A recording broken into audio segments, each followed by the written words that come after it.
Have you ever wondered what truly happens in the first 24 hours after death? Not the stories told by religion or the fears whispered by the mind, but what the soul actually experiences when it leaves the fragile vessel of the body. Edgar Cayce, often called the sleeping prophet, spoke of this moment with a calm certainty that transcended both faith and science.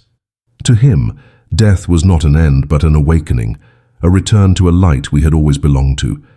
And yet he left a message, a kind of final warning, especially for those who have crossed the age of 65. The first day after death is not a time for the body, but for the soul to remember what it truly is. Cayce described life as a classroom of consciousness. Each day we live, we learn not just how to exist, but how to awaken, to become aware of the divine thread running through every breath and every act of kindness. As we grow older, something remarkable begins to happen. The outer noise starts to fade, and the inner voice becomes louder. That voice, which once whispered faintly behind the rush of ambitions, now speaks with the tone of truth. Cayce urged those in the later chapters of life to listen deeply, for the soul prepares itself long before the body's final rest. Death, he said, is not sudden. It is the continuation of a process that has already begun in the heart of the wise. In the first hours after the body ceases to breathe, the soul does not instantly depart. Cayce's readings reveal that consciousness lingers, hovering gently over the physical form, observing, remembering, and for a brief time, feeling the echoes of earthly attachments. Those who spent their lives anchored to fear or resentment may find these first hours confusing, like waking from a dream they do not wish to end. But those who cultivated peace, gratitude, and forgiveness pass through this veil with serenity, like a traveler stepping from shadow into dawn. He described it not as judgment, but as resonance. We are drawn toward the frequency we have lived. That is why, Cayce said, the most important preparation for death begins not with rituals or prayers, but with the quality of our daily thoughts. The moment we leave this body, we do not suddenly become angels or saints. We become an intensified version of what we already are. If the heart has learned to love, it rises with ease. If it has learned to let go, it floats freely. But if it clings to anger, to regret, to possessions, it stays close to the earth, confused by its own attachments. The first 24 hours are the soul's reflection in the mirror of its own life. Every thought, every emotion becomes light or weight in this passage. Cayce's final message to those who reach the twilight of earthly years was filled with compassion. He did not speak of fear, but of readiness. Make peace with yourself, he said, for what you carry within you will meet again. To him, the afterlife was simply the continuation of awareness. The mind that resists forgiveness will still seek reasons to hold on. The heart that has learned to bless will continue to bless, even beyond the veil. And in those first 24 hours, this truth is revealed in its most transparent form. There is no hiding from what we are. The light we see is the same light we have allowed to shine through us during life. He also spoke of something beautiful that often goes unnoticed, the presence of loved ones. Cayce described the soul's first awareness as being surrounded by familiar faces, those who had gone before, waiting with patience and tenderness. They do not judge, they do not demand, they simply remind the newcomer that home has always been beyond the senses. For the elderly who fear dying alone, Cayce's words are a balm. No one crosses the threshold unattended. The universe itself receives each soul like a long-lost child returning from school. There is a recognition deeper than words, and in that recognition, all loneliness dissolves. Perhaps that was Cayce's true warning, not of danger, but of neglect. He warned against living as if the soul were an afterthought. He wanted each of us, especially those nearing life's autumn, to treat consciousness as something sacred. The first 24 hours after death are only mysterious to those who never stopped to listen while alive. But to the ones who practiced awareness, gratitude, and stillness, death is nothing more than the continuation of a familiar silence, the same silence they once found in meditation, in prayer, or in moments of awe before a sunset. In truth, he said, dying is simply remembering how to be alive in a larger way. According to Edgar Cayce, the soul's first challenge after death is not darkness, it is recognition.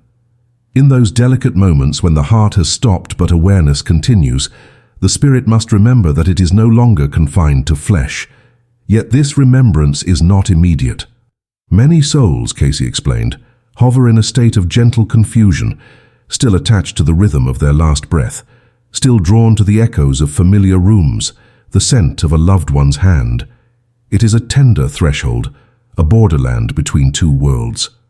The soul must learn to see without eyes, to move without feet, and most importantly, to understand that love is now its only compass. Everything that is not love begins to dissolve, as if the light itself were gently erasing what no longer belongs. He described this phase as a kind of reorientation of consciousness. Imagine waking from a deep dream in which you played many roles, parent, worker, friend, and realizing that those roles were temporary masks. The essence behind them, the awareness that observed it all, is what continues. Cayce said that many souls resist this realization because they have built their identity so tightly around the body that they fear losing themselves without it. But what dies is only the form, never the essence. The old body is like a garment we lay aside after a long journey, worn and beautiful in its service, yet no longer needed. What remains is the traveler, the unbroken thread of being that has moved through countless lives, learning and remembering, forgetting and returning. During the first 24 hours, this realization expands. Cayce described how some souls experience what he called the panorama of life, a complete and simultaneous review of every moment they have ever lived, not as punishment, but as perspective. They feel what others felt in response to their actions. They see how each thought shaped their path.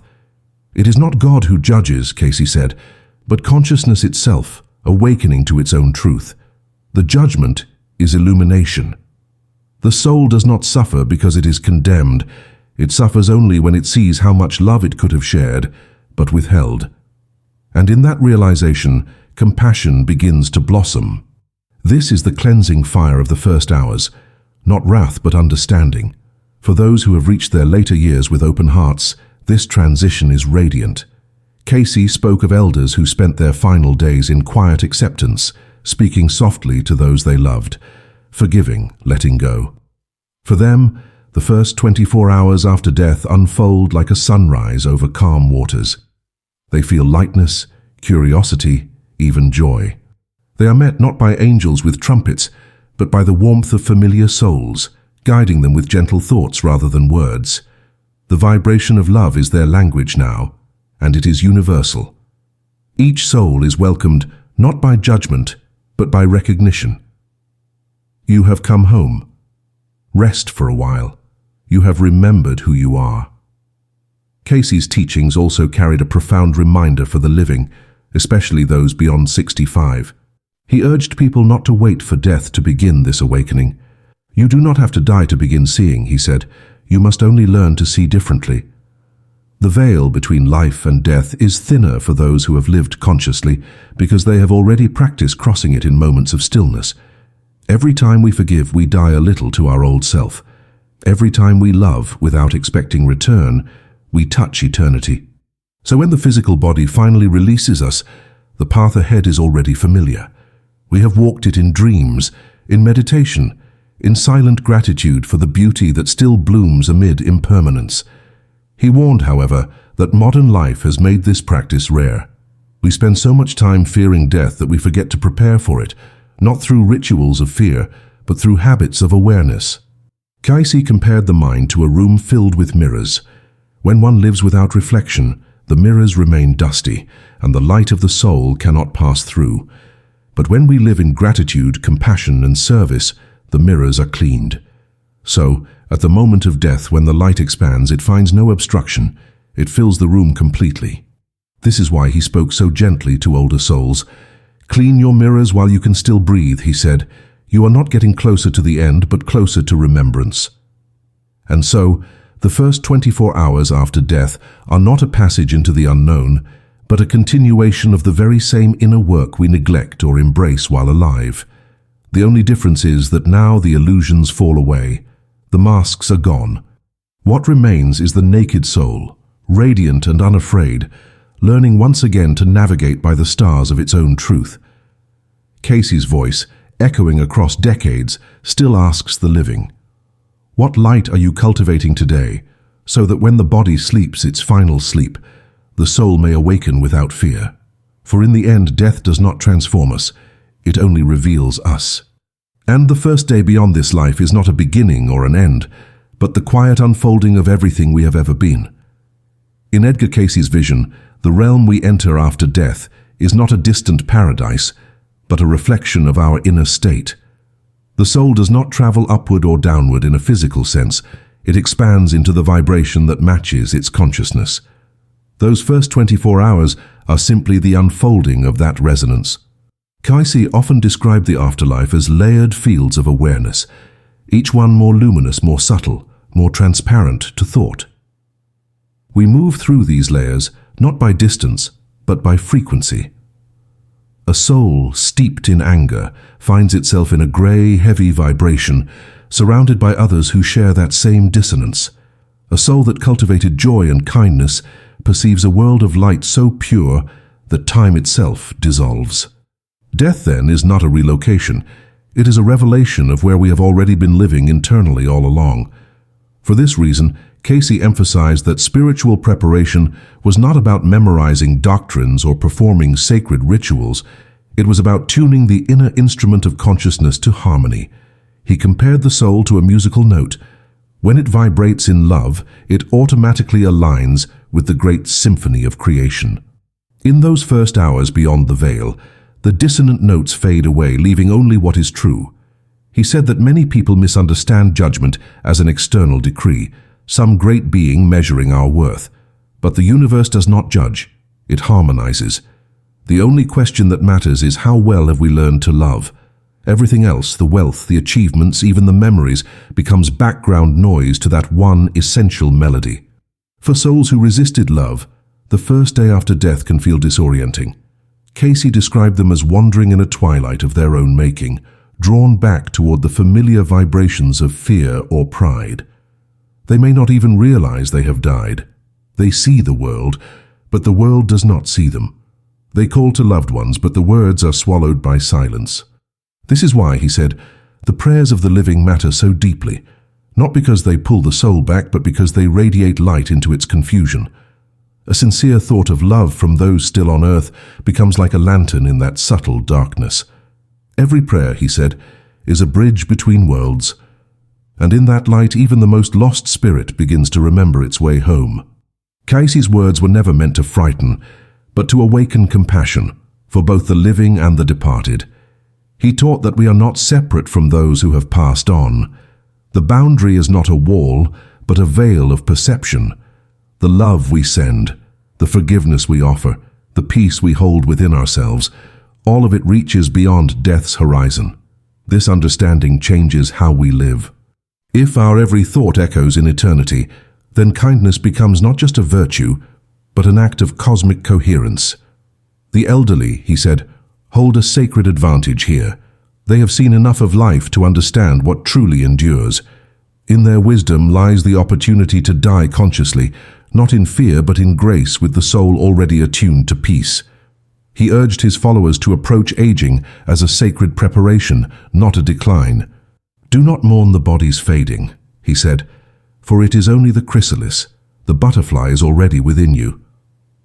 Each wrinkle, each slowed step, each quiet evening of reflection is the soul rehearsing its release. The more we surrender to stillness in life, the smoother the transition in death. Cayce recommended daily moments of silence, not as empty meditation, but as a conversation with the eternal self. To close the eyes and feel gratitude for the breath, for the sunlight, for the simple gift of being aware, this, he said, is the first step toward learning how to cross the threshold without fear. And yet, his most profound insight was perhaps this, that the afterlife is not a place we go to, but a state we awaken into. The first 24 hours after death are simply the lifting of the final illusion, the realization that consciousness cannot die because it was never born. What we call death is the shedding of limitation. The soul discovers that it was never confined to the body, that love never belonged to time. Cayce described it as a return to the music of the spheres, the rejoining of the fragment with the whole. To those who fear their own mortality, he offered a quiet reassurance. You have already been there in every dream where you felt endless peace, in every moment of awe that made you forget yourself. Death is only the full remembering of that truth. And so, when the body grows old and the breath grows shallow, Cayce's message invites a new perspective. Do not resist what is natural. Instead, prepare as one would for a sacred journey. Lighten your heart, forgive what remains unforgiven, and open yourself to wonder. The first 24 hours after death are not meant to be feared. They are meant to be understood. They are the blossoming of a seed that has been growing in secret all your life, and when that blossom finally opens, you will not be a stranger to the light. You will recognize it as the same radiance that once lived quietly behind your eyes, waiting for this very moment to shine without end. In the stillness beyond the final breath, Edgar Cayce saw not an end, but a reunion, a merging with the source that had been whispering through every moment of our lives. For those who have lived beyond 65, he said, this recognition can be the most beautiful chapter of all, for the soul has ripened. Its colors are richer, its tones softer, its understanding deeper. The body may tire, but consciousness matures into wisdom. When the final moment arrives, it is not a fall, but a surrender, like a leaf returning to the soil that once nourished it. In those first 24 hours, this surrender becomes complete.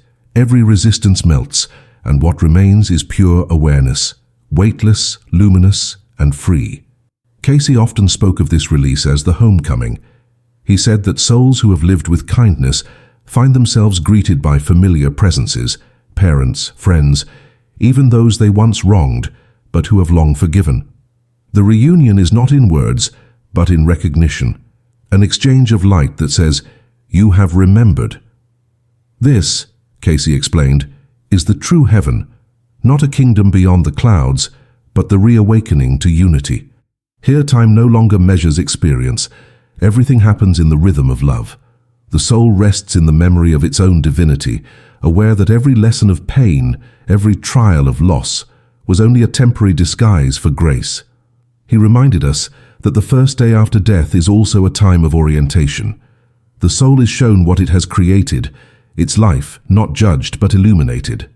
Cayce described guides, luminous beings who help the soul interpret its own record, what he called the Book of Life.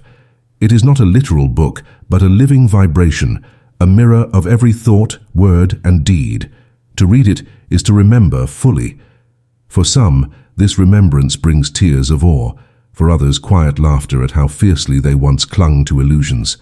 But to all, it brings peace, for understanding dissolves fear. The soul realizes that there was never punishment, only learning.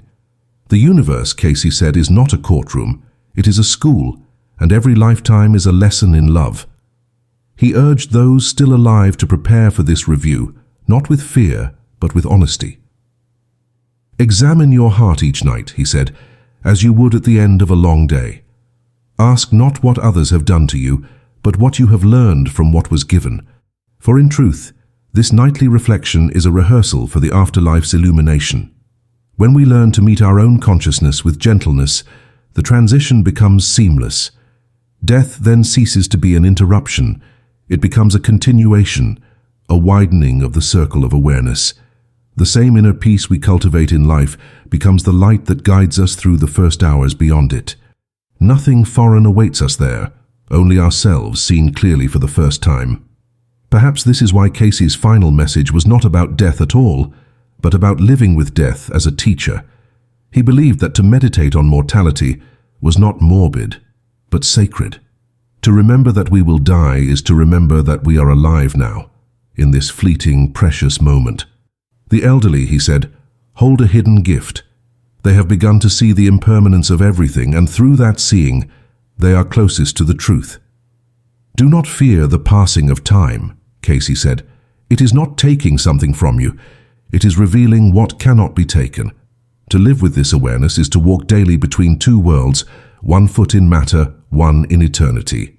When the final step comes, it feels like the most natural movement we've ever made. And so the first 24 hours after death are not the unknown darkness that so many dread. They are the revelation of the light we have carried within. The soul does not travel to find heaven. It unfolds heaven from within itself. In that unveiling, all questions are answered not by words, but by knowing. The you that lived and aged and dreamed is seen as the reflection of something infinite, something that cannot be destroyed. This realization is the great awakening Cayce wanted us to prepare for, not through belief, but through love, humility, and presence. To the one who has lived sincerely, death comes not as a thief, but as a friend who says, "Come, you have learned enough of shadows. It is time to see the sun." And when we finally cross, when the last heartbeat has quieted and the silence opens wide, what greets us is not emptiness but remembrance.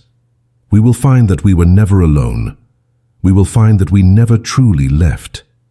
The light that holds the universe is the same light that once moved our hands, our laughter, our tears. It was always there, waiting, patient, eternal. And perhaps then, as Cayce suggested, the soul smiles not because it has found something new, but because it has rediscovered what it had never lost. The simple, boundless truth that love is all that ever was, and all that will ever be.